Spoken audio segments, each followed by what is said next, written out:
20 years of my life. And I'd worked in the corner of professional boxers and amateur boxers for 20 years. But then I remembered 25 years ago only spending 1 hour defending the rights of the unborn by praying outside of an abortion clinic.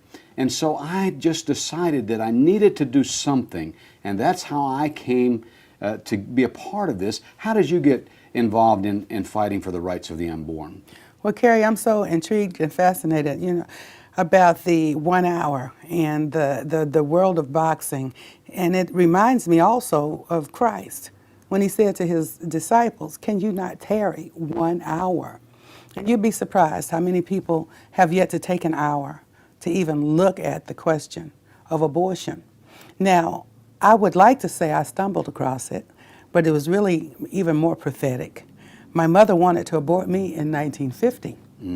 And my grandfather, Dr. Martin Luther King Sr., told her no. He said, "I saw this baby in a dream."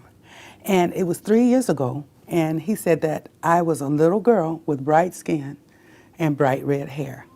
And that was kind of uncommon in our family because our family has the rich brown tones of our skin and all of this.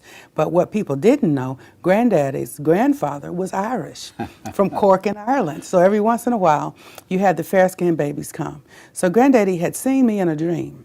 Wow. And so when people hear me say, "I have a dream, it's in my genes," they think I'm talking about Martin Luther King Jr.'s "I have a dream" speech. And certainly I'm referring to that as well from the civil rights aspect. But also my granddaddy saw this little baby and he told my mother not to abort me.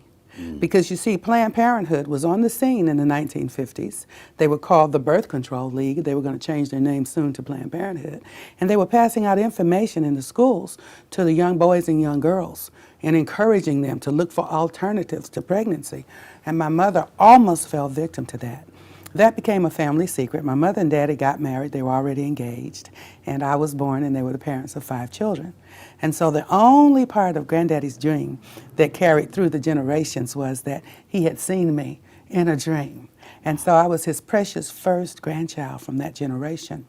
And so Granddaddy, until he died, was on watch against abortion in his family and in his congregation. And he would always encourage people, get married first.